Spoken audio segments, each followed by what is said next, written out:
نحمده ونصلي على رسوله الكريم اما بعد فاعوذ بالله من الشيطان الرجيم بسم الله الرحمن الرحيم رب اشرح لي صدري ويسر لي امري واحلل عقدة من لساني يفقهوا قولي. رفع الیدین، رفع کا معنی ہوتا ہے بلند کرنا، اور یدین کا لفظ ید سے ہے، ہاتھ کے لیے استعمال ہوتا ہے. یدین کا معنی دونوں ہاتھ، نماز میں دونوں ہاتھوں کا بلند کرنا. رفع الیدین یعنی دونوں ہاتھوں کا اٹھانا نماز میں 4 جگہ ثابت ہے. نمبر 1، شروع نماز میں تکبیر تحریمہ کے وقت، یعنی جب نماز کا آغاز ہوتا ہے. نمبر 2، رکوع سے قبل. نمبر 3، رکوع کرنے کے بعد. نمبر 4، تیسری رکعت کی ابتدا میں، یعنی جب 4 رکعتوں پر مبنی نماز ہو تو تیسری رکعت کے آغاز میں بھی. ان مقامات پر رفع الیدین کرنے کے دلائل درج ذیل ہیں. نمبر 1، حضرت عبداللہ بن زبیر فرماتے ہیں. کون ہیں وہ؟ حضرت عائشہ کے کیا لگتے ہیں یہ؟ اور بیٹے کس کے ہیں؟ حضرت عبداللہ بن زبیر رضی اللہ عنہ فرماتے ہیں، صلیت خلف ابی بکر الصدیق رضی اللہ عنہ فکان یرفع یدیہ اذا افتتح الصلاة واذا رکع واذا رفع رأسه من الرکوع.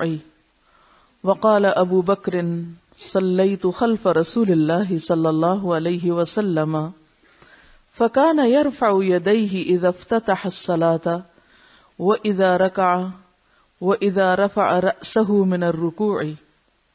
میں نے ابو بکر صدیق رضی اللہ عنہ کے پیچھے نماز پڑھی. وہ نماز کے شروع میں اور رکوع سے پہلے، اور جب رکوع سے سر اٹھاتے تو اپنے دونوں ہاتھ کندھوں تک اٹھاتے تھے اور کہتے تھے کہ رسول اللہ صلی اللہ علیہ وسلم بھی نماز کے شروع میں، رکوع سے پہلے اور رکوع سے سر اٹھانے کے بعد اسی طرح رفع الیدین کیا کرتے تھے. نمبر 2، حضرت عمر فاروق رضی اللہ عنہ نے ایک مرتبہ لوگوں کو نماز کا طریقہ بتانے کا ارادہ کیا تو قبلہ رخ ہو کر کھڑے ہو گئے، دونوں ہاتھوں کو کندھوں تک اٹھایا، پھر اللہ اکبر کہا، پھر رکوع کیا اور اسی طرح ہاتھوں کو بلند کیا اور رکوع سے سر اٹھا کر بھی رفع الیدین کیا. نمبر 3، حضرت علی رضی اللہ عنہ فرماتے ہیں کہ رسول اللہ صلی اللہ علیہ وسلم نماز کے شروع میں، رکوع میں جانے سے پہلے اور رکوع سے سر اٹھانے کے بعد اور 2 رکعتیں پڑھ کر کھڑا ہوتے وقت رفع الیدین کیا کرتے تھے. نمبر 4، حضرت عبداللہ بن عمر رضی اللہ عنہ فرماتے ہیں، رسول اللہ صلی اللہ علیہ وسلم شروع نماز میں، رکوع سے پہلے اور رکوع کے بعد اپنے دونوں ہاتھ کندھوں تک اٹھایا کرتے تھے. حضرت عبداللہ بن عمر رضی اللہ عنہ خود بھی شروع نماز میں، رکوع سے پہلے، رکوع کے بعد اور 2 رکعتیں پڑھ کر کھڑا ہوتے وقت رفع الیدین کیا کرتے تھے اور فرمایا کرتے تھے کہ رسول اللہ صلی اللہ علیہ وسلم بھی اسی طرح کیا کرتے تھے. یعنی آپ خود بھی کرتے اور ساتھ آپ کا طریقہ بھی بتاتے. امام بخاری کے استاد علی ابن المدینی فرماتے ہیں کہ حدیث ابن عمر رضی اللہ عنہ کی بنا پر مسلمانوں پر رفع الیدین کرنا ضروری ہے. امام بخاری نے الگ سے بھی ان احادیث کو ایک جگہ جمع کیا ہے. نمبر 5، حضرت مالک بن حویرث رضی اللہ عنہ شروع نماز میں رفع الیدین کرتے، پھر جب رکوع کرتے تو رفع الیدین کرتے، اور جب رکوع سے سر اٹھاتے تو رفع الیدین کرتے، اور یہ فرماتے تھے کہ رسول اللہ صلی اللہ علیہ وسلم بھی اسی طرح کیا کرتے تھے. نمبر 6، حضرت وائل بن حجر رضی اللہ عنہ فرماتے ہیں، میں نے نبی اکرم صلی اللہ علیہ وسلم کو دیکھا، جب آپ نماز شروع کرتے تو اللہ اکبر کہتے اور اپنے دونوں ہاتھ اٹھاتے، پھر اپنے ہاتھ کپڑے میں ڈھانک لیتے، پھر دائیں ہاتھ بائیں ہاتھ پر رکھتے، جب رکوع کرنے لگتے تو کپڑوں سے ہاتھ باہر نکالتے، اللہ اکبر کہتے اور رفع الیدین کرتے، جب رکوع سے اٹھتے تو سمع اللہ لمن حمدہ کہتے اور رفع الیدین کرتے. حضرت وائل بن حجر رضی اللہ عنہ 9 ہجری اور 10 ہجری میں رسول اللہ صلی اللہ علیہ وسلم کے پاس آئے۔ اس سے ثابت ہوا کہ رسول اللہ صلی اللہ علیہ وسلم 10 ہجری تک رفع الیدین کرتے تھے۔ 11 ہجری میں نبی صلی اللہ علیہ وسلم نے وفات پائی، لہذا آخر عمر تک رفع الیدین کرنا ثابت ہوا۔ نمبر 7، حضرت ابو حمید ساعدی رضی اللہ عنہ نے صحابہ کرام رضی اللہ عنہم کے ایک مجمع میں بیان کیا، یعنی لارج نمبر آف پیپل کے سامنے، کہ رسول اللہ صلی اللہ علیہ وسلم جب نماز شروع کرتے، جب رکوع میں جاتے، جب رکوع سے سر اٹھاتے، جب 2 رکعتیں پڑھ کر کھڑے ہوتے تو رفع الیدین کرتے تھے۔ تمام صحابہ نے کہا، تم سچ بیان کرتے ہو، رسول اللہ صلی اللہ علیہ وسلم اسی طرح نماز پڑھتے تھے۔ امام ابن خزیمہ اس حدیث کو روایت کرنے کے بعد فرماتے ہیں کہ میں نے محمد ابن یحییٰ کو یہ کہتے ہوئے سنا کہ جو شخص حدیث ابو حمید سننے کے باوجود رکوع میں جاتے اور اس سے سر اٹھاتے وقت رفع الیدین نہیں کرتا تو اس کی نماز ناقص ہوگی۔ حضرت ابو موسیٰ اشعری رضی اللہ عنہ نے ایک دن لوگوں سے فرمایا، کیا میں تمہیں رسول اللہ صلی اللہ علیہ وسلم کی نماز نہ بتاؤں؟ یہ کہہ کر انہوں نے نماز پڑھی، جب تکبیر تحریمہ کہی تو رفع الیدین کیا، پھر جب رکوع کیا تو رفع الیدین کیا اور تکبیر کہی، پھر سمع اللہ لمن حمدہ کہہ کر دونوں ہاتھ کندھوں تک اٹھائے، پھر فرمایا اسی طرح کیا کرو۔ نمبر 9، حضرت ابو ہریرہ رضی اللہ عنہ فرماتے ہیں کہ رسول اللہ صلی اللہ علیہ وسلم شروع نماز میں رکوع سے پہلے اور رکوع کے بعد اپنے دونوں ہاتھ کندھوں تک اٹھایا کرتے تھے۔ نمبر 10، حضرت جابر رضی اللہ عنہ جب نماز شروع کرتے، جب رکوع کرتے اور جب رکوع سے سر اٹھاتے تو رفع الیدین کرتے اور فرماتے تھے کہ رسول اللہ صلی اللہ علیہ وسلم بھی اسی طرح کیا کرتے تھے۔ تو یہ 10 روایات یا 10 صحابہ کرام سے جو مختلف روایات ہیں، یہ ثابت کرتی ہیں کہ نماز میں نبی صلی اللہ علیہ وسلم کا جو طریقہ تھا اس میں رفع الیدین پایا جاتا ہے۔ اب رفع الیدین نہ کرنے والے لوگ جو ہیں وہ کیا دلائل دیتے ہیں اور ان دلائل کا تجزیہ۔ جن احادیث سے رفع الیدین نہ کرنے کی دلیل لی جاتی ہے ان کا مختصر تجزیہ ملاحظہ فرمائیں۔ پہلی حدیث، حضرت جابر بن سمرہ رضی اللہ عنہ بیان کرتے ہیں کہ رسول اللہ صلی اللہ علیہ وسلم نے فرمایا، کیا بات ہے کہ میں تم کو اس طرح ہاتھ اٹھاتے دیکھتا ہوں گویا کہ وہ سرکش گھوڑوں کی دمیں ہیں، نماز میں سکون اختیار کرو۔ اس حدیث میں اس مقام کا ذکر نہیں جس پر صحابہ ہاتھ اٹھا رہے تھے، یعنی وہ وقت نہیں معلوم کہ کب ہاتھ اٹھا رہے تھے، اور آپ صلی اللہ علیہ وسلم نے انہیں منع فرمایا۔ جابر بن سمرہ ہی سے صحیح مسلم میں اسی حدیث سے متصل 2 روایات اور بھی ہیں جو بات کو پوری طرح واضح کر دیتی ہیں۔ نمبر 1، حضرت جابر بن سمرہ رضی اللہ عنہ فرماتے ہیں، رسول اللہ صلی اللہ علیہ وسلم کے ساتھ جب ہم نماز پڑھتے تو نماز کے خاتمے پر دائیں بائیں السلام علیکم ورحمۃ اللہ کہتے ہوئے ہاتھ سے اشارہ بھی کرتے تھے۔ یہ دیکھ کر آپ نے فرمایا، تم اپنے ہاتھ سے اس طرح اشارہ کرتے ہو جیسے شریر گھوڑوں کی دمیں ہلتی ہیں، تمہیں یہی کافی ہے کہ تم قاعدہ میں اپنی رانوں پر ہاتھ رکھے ہوئے دائیں اور بائیں منہ موڑ کر السلام علیکم ورحمۃ اللہ کہو۔ یعنی آخری مرتبہ جب سلام پھیرا جاتا ہے تو اس وقت ہاتھ مت اٹھاؤ بلکہ ہاتھ رکھے ہوئے ہی سلام کرو۔ حضرت جابر بن سمرہ ہی کا بیان ہے، ہم رسول اللہ صلی اللہ علیہ وسلم کے ساتھ نماز کے خاتمے پر السلام علیکم ورحمۃ اللہ کہتے ہوئے ہاتھ سے اشارہ بھی کرتے تھے۔ یہ دیکھ کر آپ نے فرمایا، تمہیں کیا ہو گیا ہے کہ تم اپنے ہاتھوں سے اس طرح اشارہ کرتے ہو گویا وہ شریر گھوڑوں کی دمیں ہیں، تم نماز کے خاتمے پر صرف زبان سے السلام علیکم ورحمۃ اللہ کہو اور ہاتھ سے اشارہ نہ کرو۔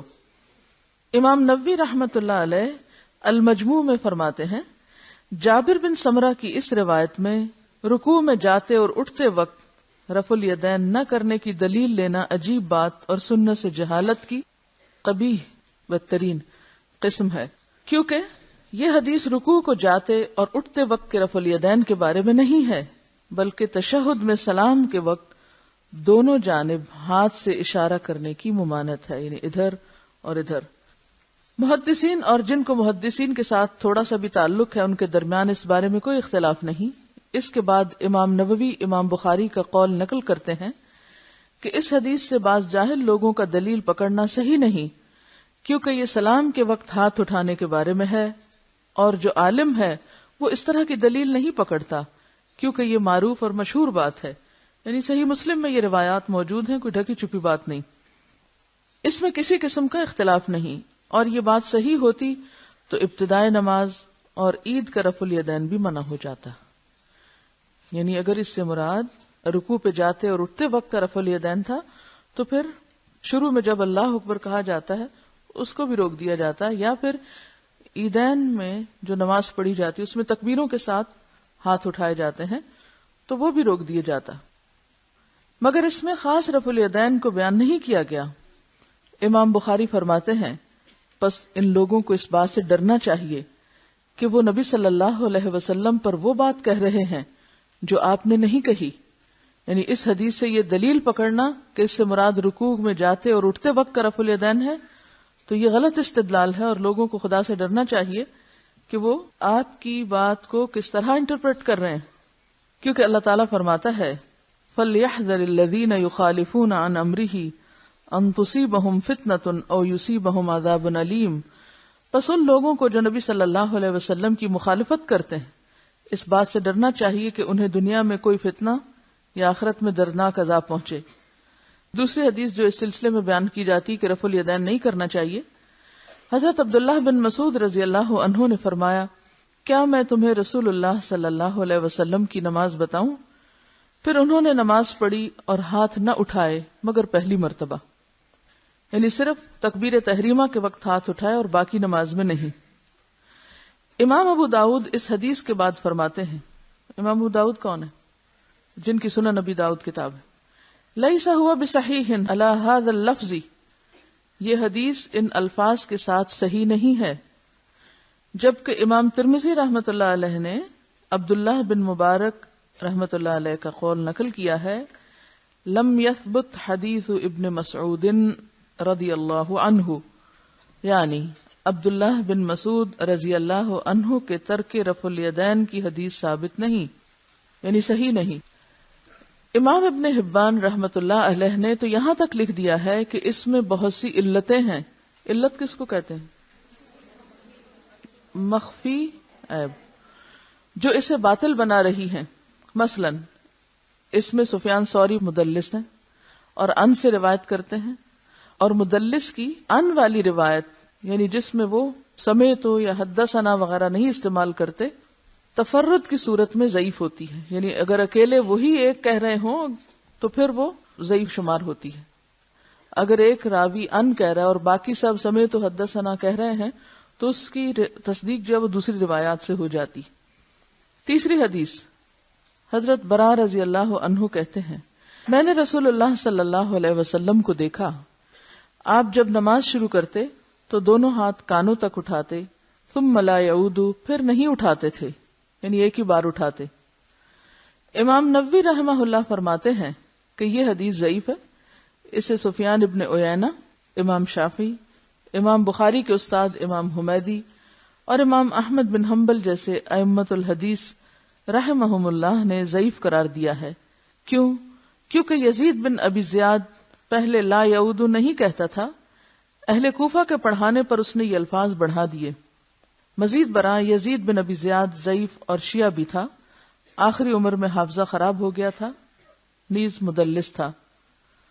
علاوہ ازیں رفع الیدین کی احادیث اولا ہیں کیونکہ وہ مثبت ہیں، یعنی جتنی احادیث کرنے کے بارے میں آئی ہیں وہ ساری اس کے کرنے کا جواز پیش کر رہی ہیں، اور نافی کا مطلب ہوتا ہے جس میں روکا گیا ہے اس پر مثبت کو ترجیح حاصل ہوتی. یعنی اگر دو طرح کی احادیث آمنے سامنے ہوں تو پھر ترجیح کا اصول کیا ہے کہ جس میں کرنے کا حکم دیا گیا ہے اسے لیا جائے بنسبت اس کے کہ جس میں نہ کرنے کی بات آ رہی ہو. بعض لوگ دلیل دیتے ہیں کہ منافقین آستینوں اور بغلوں میں بت رکھ کر لاتے تھے، بتوں کو گرانے کے لیے رفع الیدین کیا گیا، بعد میں چھوڑ دیا گیا. لیکن یہ بات جو عام طور پر دلیل کے طور پہ پیش کی جاتی ہے، کتب احادیث میں اس کا کوئی ثبوت نہیں، یعنی کہیں سے یہ بات ثابت نہیں کہ یہ بات اس وجہ سے ہے. البتہ یہ قول جہلا یعنی جاہلوں کی زبانوں پر گھومتا رہتا ہے. یہ جو بتوں والا قصہ ہے اس کے بارے میں آپ نیچے دیکھیے حاشیے پر. مکہ میں بت تھے مگر جماعت فرض نہیں تھی. بت کہاں تھے؟ مکہ میں، لیکن جماعت سے نماز فرض نہیں تھی. مدینہ میں جماعت فرض ہوئی مگر بت نہیں تھے. پھر منافقین مدینہ کن بتوں کو بغلوں میں دبائے مسجدوں میں آتے. تعجب ہے کہ جاہل لوگ اس بات کو صحیح مانتے ہیں اور اس کے ساتھ ساتھ نبی صلی اللہ علیہ وسلم کو عالم الغیب بھی مانتے ہیں. حالانکہ اگر آپ عالم الغیب ہوتے تو رفع الیدین کروانے کے بغیر بھی جان سکتے تھے کہ فلاں فلاں شخص مسجد میں بت لے آئے تو اس کو وہیں سے نکلوا دیتے. بت ہی گرانے تھے تو یہ تکبیر تحریمہ کہتے وقت یعنی پہلے ہی اللہ اکبر جس سے نماز کا آغاز ہوتا ہے تو وہی کافی تھی، یعنی اس سے بھی مقصد تو حل ہو جاتا. اور اسی طرح رکوع اور سجود کے دوران بھی کر سکتے تھے. یعنی اگر بت تکبیر تحریمہ میں نہ بھی گریں تو دوسری دفعہ رفع الیدین کی ضرورت نہیں تھی. جو شخص رکوع کرے وہ بغل میں کچھ دبا ہی نہیں سکتا، اور اگر اس وقت کامیاب ہو گیا تو سجدے میں جا کے کم از کم کچھ بھی نہیں چھپا سکتا. اور پھر منافقین بھی کس قدر بے وقوف تھے کہ بت جیبوں میں بھر لانے کی بجائے بغلوں میں دبا کے لاتے. اور پھر یہ بھی کہیں سے نہیں پتہ چلتا کہ اگر رفع الیدین کے دوران منافقین کی بغلوں سے بت گرے تھے تو پھر آپ نے انہیں کیا سزا دی یا اس پر کیا حکم جاری کیا. یہ ساری کہانی من گھڑت ہے، اس کی کوئی حقیقت نہیں. یہ بھی دلیل دی جاتی ہے کہ ابن زبیر رضی اللہ عنہ کہتے ہیں کہ رسول اللہ صلی اللہ علیہ وسلم نے رفع الیدین کیا تھا اور بعد میں چھوڑ دیا، یعنی اسے منسوخ بتاتے ہیں. نصب الرایہ کا حوالہ ہے اس بات کے لیے، لیکن یہ روایت بھی مرسل اور ضعیف ہے. تحقیق تو یہ ہے کہ مسئلہ رفع الیدین میں نسخ ہوا ہی نہیں، کیونکہ نسخ ہمیشہ وہاں ہوتا ہے جہاں نمبر 1 2 حدیثیں آپس میں ٹکراتی ہوں، یعنی ناسخ و منسوخ کا قاعدہ کیا ہے؟ جہاں 2 حدیثیں آپس میں ٹکراتی ہوں. نمبر 2 دونوں مقبول ہوں، یعنی دونوں قابل قبول ہوں. نمبر 3 ان کا کوئی مشترکہ مفہوم نہ نکلتا ہو، یعنی بالکل ایک دوسرے سے کنٹرڈکٹ کر رہی. نمبر 4 دلائل سے ثابت ہو جائے کہ ان دونوں میں سے فلاں پہلے دور کی ہے اور فلاں بعد میں ارشاد فرمائی ہے. یعنی صرف ایک حدیث کو دوسرے کا ناسخ نہیں قرار دیا جا سکتا جب تک کہ یہ ثابت نہ ہو دیگر دلائل سے کہ کون سی بات پہلے کی ہے اور کون سی بعد کی. تب بعد والی حدیث پہلی حدیث کو منسوخ کر دیتی ہے. مگر یہاں رفع الیدین کرنے کی احادیث زیادہ بھی ہیں، صحیح ترین بھی ہیں. اب اس میں آپ دیکھیے کہ حضرت ابوبکر بھی ہیں، حضرت عمر بھی ہیں، حضرت علی بھی ہیں، حضرت عبداللہ بن عمر بھی ہیں، حضرت جابر بھی، قریبی صحابہ ہیں سب. جبکہ نہ کرنے کی احادیث کم بھی ہیں اور کمزور بھی، یعنی صحیح کے درجے کو بھی نہیں پہنچتی. اب نہ تو مقبول اور مردود احادیث کا مشترکہ مفہوم اخذ کرنا جائز ہے، نہ ہی مردود احادیث سے مقبول احادیث کو منسوخ کیا جا سکتا ہے. سب سیدھے ہو کے بیٹھے اسٹریٹ. دیکھیے اگر آپ کو آرام کرنا ہو تو آپ گھر میں رہ سکتے ہیں. یہاں تک تکلیف اٹھا کے ایک شخص جو اندر بیٹھنا چاہتا ہے اس کی جگہ آپ نے لے لی اور اس کو باہر بٹھا دیا جو توجہ سے سن رہا ہے، اور آپ اندر بیٹھ کے نہیں سن رہے، تو کیا فائدہ یہاں آنے کا؟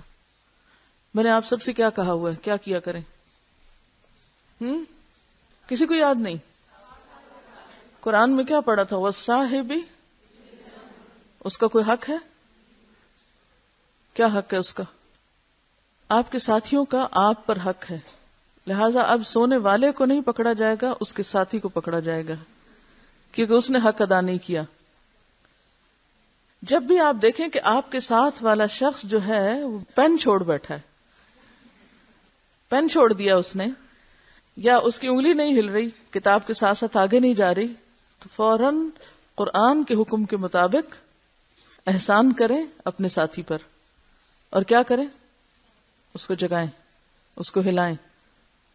مجھے معلوم ہے رش کی وجہ سے سانس نہیں آتا پوری طرح اور پھر آکسیجن کم ہوتی ہے تو خود بخود دماغ سونے لگتا ہے. لیکن جب تک آپ ایک دوسرے کو نہیں دیکھیں گے کہ وہ کلاس میں بیٹھا کیا کر رہا ہے، تو ایک شخص بھی اگر کلاس میں کوئی اور کام کرے گا تو اس سے کیا ہوگا؟ آپ ہی بتائیے کیا ہوگا؟ جی ہاں، ایک تو خیانت ہے، آپ دھوکہ دے رہے ہیں. اور دھوکہ کون دیتا ہے؟ صحیح بات ہے، یخادعون اللہ والذین آمنوا.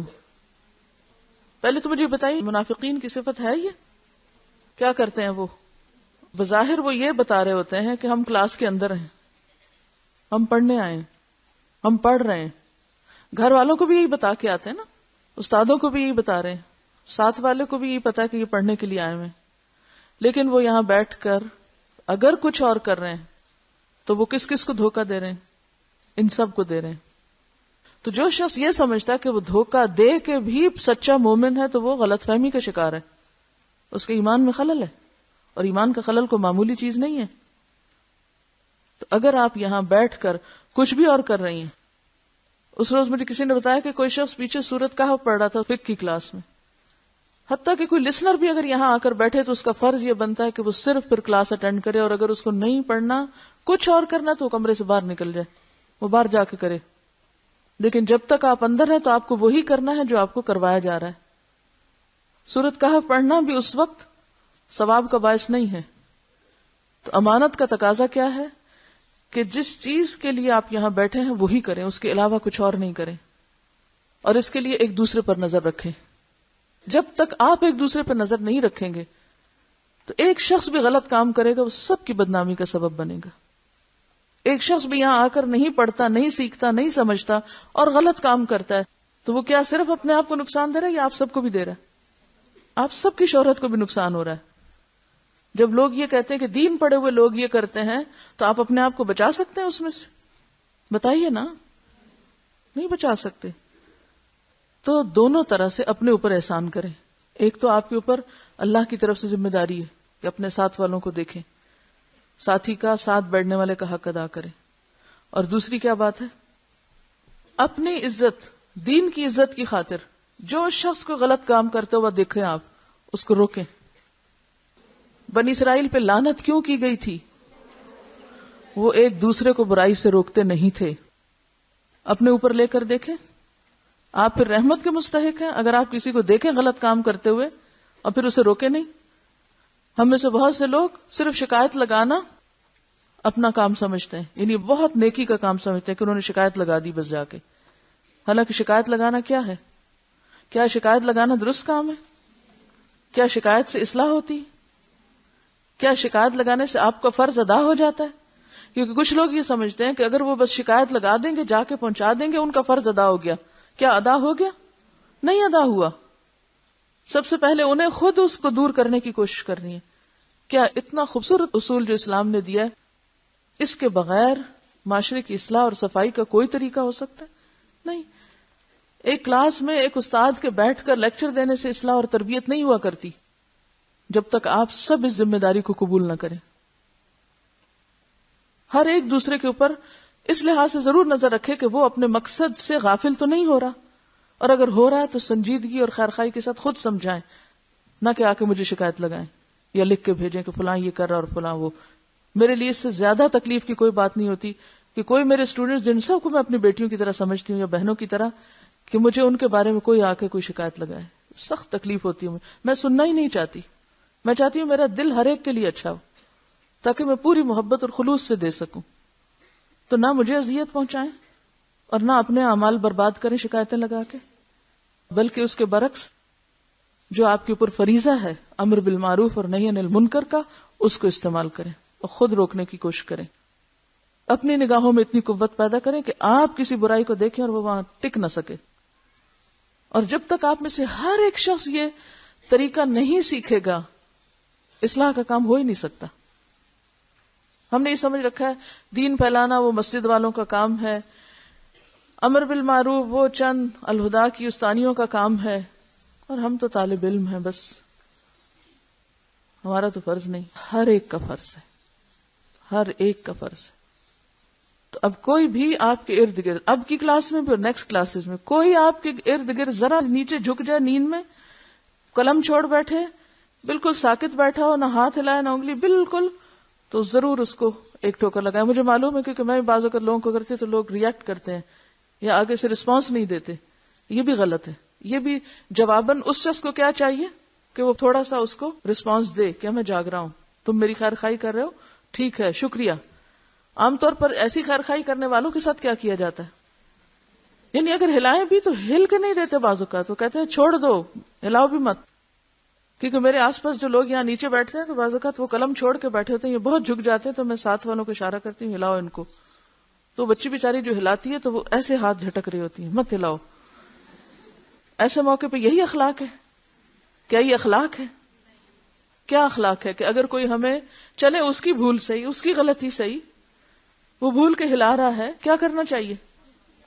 ساتھ ہلا دینا چاہیے، ٹھیک ہے جزاک اللہ. ہمیں تو اپنی خیرخواہی کرنے والے بھی اچھے نہیں لگتے، کیونکہ سب سے بڑی دشمنی تو ہم اپنے ساتھ خود کر رہے ہیں. تو بات یہ ہے کہ ضعیف احادیث سے صحیح احادیث کو منسوخ نہیں کر سکتے، کمزور احادیث سے، ویک احادیث سے، ایسی احادیث سے جن میں علت ہو، صحیح ترین احادیث کو منسوخ کرنا درست نہیں. اگر بفرض محال اس مسئلے میں نسخ کا دعویٰ تسلیم کر لیا جائے تو بھی قرائن شہادت دیتے ہیں کہ رفع الیدین کرنا منسوخ نہیں بلکہ نہ کرنا منسوخ ہے. کیونکہ نمبر 1، صحابہ کرام نے حیات طیبہ کے آخری حصے 9 ہجری اور 10 ہجری میں نبی اکرم صلی اللہ علیہ وسلم سے رفع الیدین کرنا روایت کیا ہے. منسوخ کیوں نہیں؟ کیونکہ آخری دور کی روایت ہے. نمبر 2، صحابہ کرام عہد نبوت کے بعد بھی رفع الیدین کے قائل اور فاعل رہے. قائل کا معنی بتانے والے، اور فاعل یعنی خود کرنے والے. کون سی دلیل ہے اس میں؟ عبداللہ بن عمر وغیرہ کی اور دیگر جو پیچھے آپ نے پڑھی. تیسری بات، کہا جاتا ہے کہ چاروں ائمہ برحق ہیں. اگر ایسا ہی ہے تو ان 4 میں سے 3 رفع الیدین کے قائل ہیں. نمبر 4، جن محدثین کرام نے رفع الیدین کی احادیث کو اپنے مختلف مقبول سندوں کے ساتھ روایت کیا ہے، ان میں سے کسی نے یہ تبصرہ نہیں کیا کہ رفع الیدین منسوخ ہے. اس سے پتہ چلتا ہے کہ صحابہ اور تابعین اور فقہاء اور محدثین رحمہم اللہ کے نزدیک رفع الیدین منسوخ نہیں بلکہ سنت نبوی ہے. اور ظاہر ہے کہ سنت چھوڑنے کے لیے نہیں ہوتی، اپنانے کے لیے ہوتی ہے. اب جو شخص ایک غیر معصوم امتی کے عمل کو سنت نبوی پہ ترجیح دیتا ہے اور سنت کو جان بوجھ کے چھوڑے ہوئے ہے، اسے حب رسول کا دعویٰ کرنا جچتا نہیں. یعنی ساتھ ہی یہ بھی کہے کہ مجھے اللہ کے رسول صلی اللہ علیہ وسلم سے بہت محبت ہے، اور پھر آپ کے عمل پر کسی دوسرے کے عمل کو ترجیح دے، تو پھر یہ محبت کس درجے کی محبت ہے؟ اسی طرح اس سلسلے میں ایک اور روایت بھی پیش کی جاتی ہے کہ عبداللہ بن مسعود نے فرمایا، میں نے رسول اللہ صلی اللہ علیہ وسلم اور ابو بکر اور عمر کے ساتھ نماز پڑھی، یہ لوگ شروع نماز کے علاوہ ہاتھ نہیں اٹھاتے تھے. یعنی یہ روایت بھی آتی ہے. امام بہقی اور دارقطنی لکھتے ہیں کہ اس کا راوی محمد بن جابر ضعیف ہے، بلکہ بعض علماء ابن جوزی اور ابن تیمیہ وغیرہ نے اسے موضوع کہا ہے. یعنی یہ روایت ابن مسعود کی بیان کردہ نہیں بلکہ کسی نے خود تراش کر ان کی طرف منسوب کر دی ہے، لہذا ایسی روایات پیش کرنا بھی جائز نہیں. خلاصہ، رفع الیدین کی احادیث بکثرت اور صحیح ترین اسناد سے مروی ہیں. عدم رفع الیدین کی احادیث مانن یا سندن ثابت نہیں. امام بخاری لکھتے ہیں کہ اہل علم کے نزدیک کسی ایک صحابی سے بھی عدم رفع الیدین ثابت نہیں. یعنی اہل علم اور محققین کے نزدیک کوئی ایک صحابی بھی ایسے نہیں کہ جن سے یہ صحیح حدیث سے ثابت ہو کہ انہوں نے رفع الیدین نہیں کیا تھا. بہرحال یہ مسئلہ ان مسائل میں سے بن گیا ہے کہ جس پر بہت لے دے ہوتی ہے، اور سارا جھگڑا یہیں سے شروع ہو جاتا ہے کہ کسی کو نماز میں ہاتھ اٹھاتے اگر دیکھ لیا جائے تو فوراً تبصرے اور بہت کچھ شروع ہو جاتا ہے. تو ایسی صورت میں کوئی بھی کام نہ تو کسی کی ضد میں کرنا چاہیے، نہ کسی کی حمایت میں اور نہ کسی کی مخالفت میں.